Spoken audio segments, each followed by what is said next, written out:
idea. I just wanted to cover some questions that I've been getting about my most recent Kickstarter campaign, the Nameless One, a tarot and oracle deck, particularly some questions regarding the difference between the small book and the big book, which in hindsight, I apologize, is a little bit of a vague way to describe the difference between these two things, as big and small is very comparative. So this is the deck that we got from the manufacturer. This is the proof. When you open it, what comes with the deck when you buy the deck is this.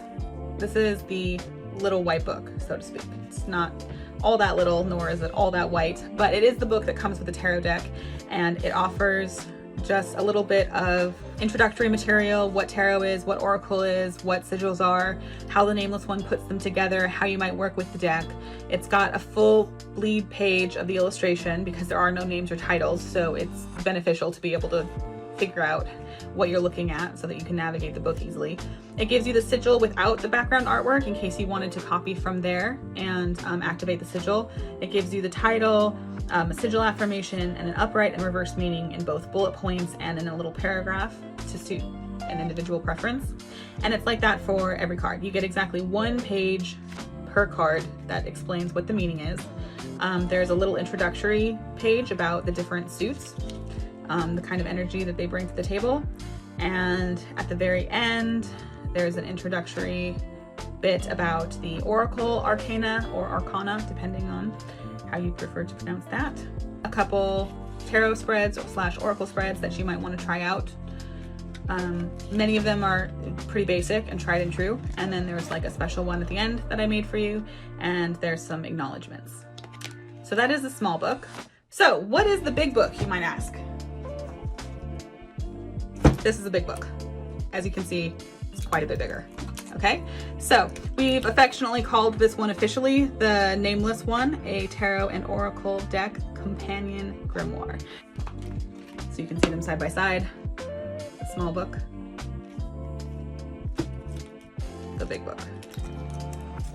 Okay, it's a big boy.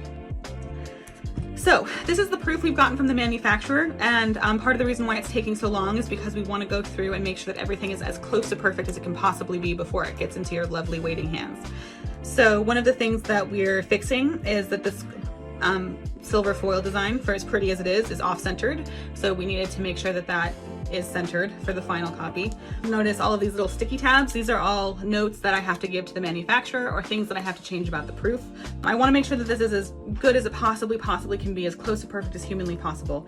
And I really appreciate your patience, and I'm really sorry it's taken so long. So something that we're going to fix for you, if you see these pink tabs right here, for some reason, the printer really messed up on just these like 5 pages. I don't know if you can see it from the screen, but there are all these thin lines of really incorrect color, like the printer streaked or something. It's really obvious on these little caption boxes, and that is completely unacceptable. So we will be changing that. The printer has already assured me that they're going to be using an entirely different machine to print the rest of our books, and that they will have more attention to detail when they print the run. But yeah, so these are the kinds of things that we've been looking out for. We want to make sure that everybody gets the book that they deserve. There's some introductory material, an introduction to the Nameless One in general, again, some background on tarot and oracle, some sigil magic, a word about rituals. Also included in the big book that's not included in the small book is a word about sun and moon energy, or interpreting sex and gender in tarot, which is a really big and really important aspect of tarot reading for a lot of people.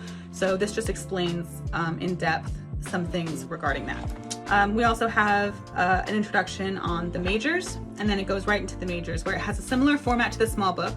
It starts with a full bleed illustration, and then on the other page we have a larger version of the sigil without the illustration, so that you can copy it directly if you wanted to activate the sigil. We also have this page of correspondences. So it gives you the tarot title, which is the Fool, and if you wanted to use it as an oracle deck, it also offers some alternative oracle titles, or of course you're welcome to add your own. There's the number association, element, astrology, animals, plants, crystals, colors, and candles. There's also a little poem that I wrote for every single card. There's also a nice overview page, just similar to what you receive in the little white book. book. And in fact, everything in the little white book is an abridged version of this page. But the big book additionally breaks every single image down by symbol. So if you're wondering why the Nameless One chose to use a white butterfly instead of a little dog like the Rider-Waite-Smith deck does, you can look at this paragraph about white butterflies and their cultural and mythological meaning. You can also read about the sun, the Venus flytrap, and even the colors are given their symbolic and psychological meaning, because color psychology and color symbolism is a big part of magic, but it's also a big part of illustration, and recognize it or not, is a big part of your daily life. Cite all advertising ever made. Anyways, so every single card is like that. When we start to talk about the minors, there's a brief introduction to the minor arcana or arcana. It talks about the pip cards, the court cards, when you use them as a significator, when you don't. In the Nameless One, the court cards are a little bit different because 3 out of the 4 court cards in this deck represent one of the 12 zodiac signs in Western astrology. So here we also have a quick breakdown of each of the zodiac signs, and we give you 3 characteristics that are positive and 3 characteristics that are negative. So if you get the court card in reverse, you can flip to this page very quickly and be, okay, let's say you got the Queen of Branches in reverse. So in this deck, that represents the sign Leo. So you're dealing with somebody who's arrogant, self-indulgent, and vain. As a Leo, I can tell you at my worst, that is accurate. But if the court card appears upright, you might be dealing with someone who's passionate and charismatic and generous. And so it might give you some more insight for how to interpret that kind of personality. If you don't know the person, like you might not know everybody's zodiac sign, obviously. So they could just be regarding the traits themselves. You might not have a Leo, but you might be dealing with somebody who's embodying a very Leo-like energy at this time. You know, like most hostesses embody what people would call a Leo energy. Also, something that's interesting to note, because the court cards are all based off of the zodiac signs in Western astrology, is I talk about the myth behind the mask. So the constellation of Virgo has a corresponding myth in Greek mythology, and I'm a big fan of Greek mythology. So I give you a little bit of backstory on the constellation Virgo from the mythology. So some additional information we give you is, again, some tarot and oracle spreads to try out.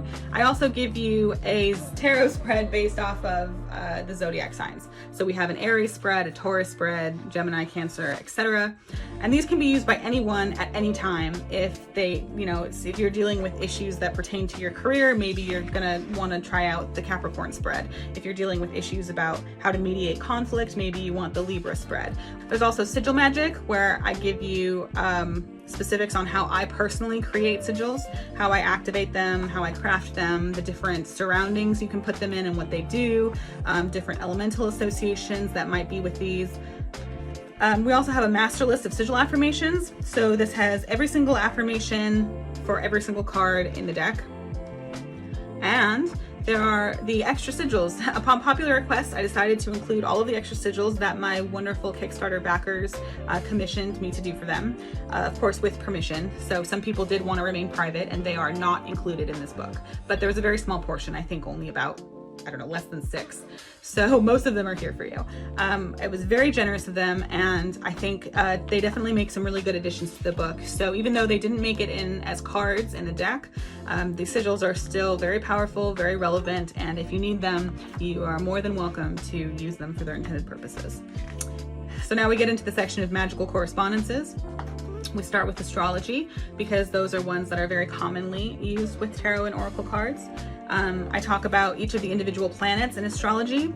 So there's zodiac constellations and their influence. Before, we gave you a list of the zodiac traits. So an Aries sign will have typically those personality traits. But the constellations also influence certain things in all of our lives. So while somebody who is an Aries, as their sun sign, might be honest and driven and impulsive and kind of argumentative and very passionate, the things that Aries as a zodiac sign constellation influences are things like dynamic encounters and active manifestation, energetic growth, bursts of potential, self-advocacy, intensity, action.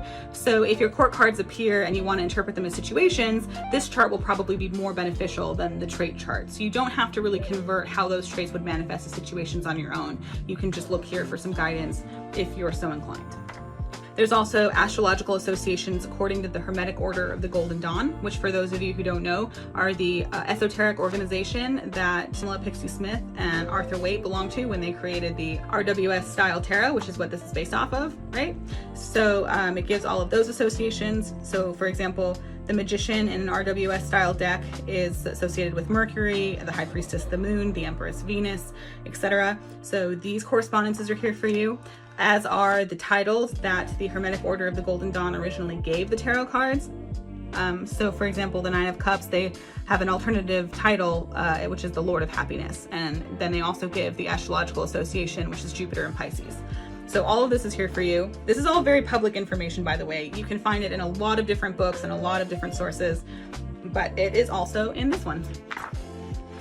Also some daily magic, which is kind of a fun introduction into witchcraft and spell work. So for example, Friday is associated with the planet Venus.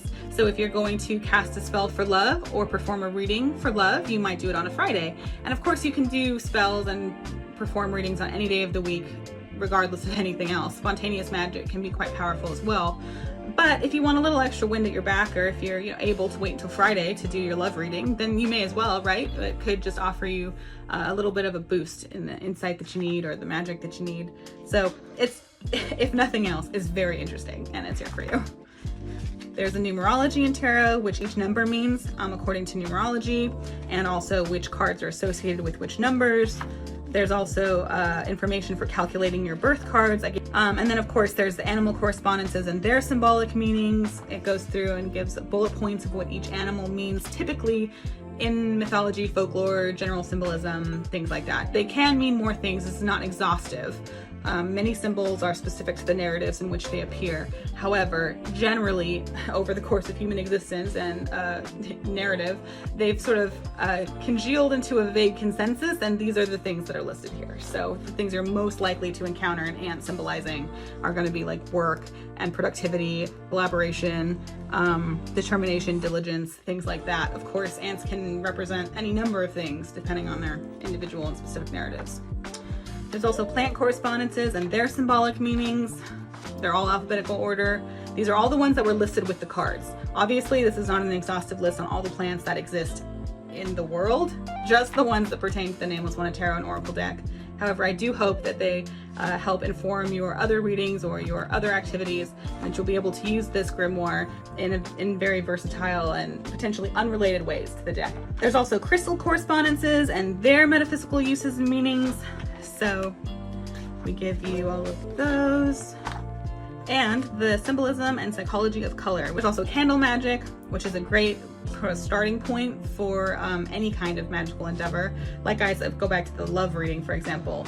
You might light a pink candle while you were performing your love reading with your tarot deck, and that is a very simple way to employ candle magic. You might start carving sigils onto your candles. You might start putting other correspondences into the candle wax, such as rose petals or rose quartz into pink candles. It's a really great place to start if you're feeling a little bit overwhelmed, and there's a little quick guide about what the different colors mean. And then there's a little section on spell work, and I give you some sample spells that I've created and used to great effect, all of which incorporate cards and their sigils from the Nameless One, a tarot and oracle deck. So I have used all of these spells. They have worked for me, and it is my fondest wish that they work for you. And then there's a little selected reference page for you about all of the different references that I used to go into this book. These were the most relevant and most frequently cited references, and I hope that they will be a great starting off point for independent research. And then there's an acknowledgement section where I list all of my very patient, wonderful, generous backers who have essentially made this idea a reality. And a very helpful index. So here it is, the 708-page book that nobody asked for, but everybody wanted. Just kidding.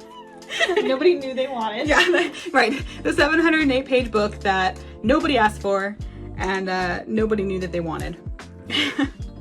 So I hope to get this to you as soon as possible. Unfortunately, because of all of these different changes, although I think we will be able to start printing in late May. I think we can get these changes incorporated by the end of the week, hopefully. Probably that will mean that shipping is going to be pushed back more towards June or July even. But you never know. I'm going to burn a sigil for swiftness and we'll see what happens.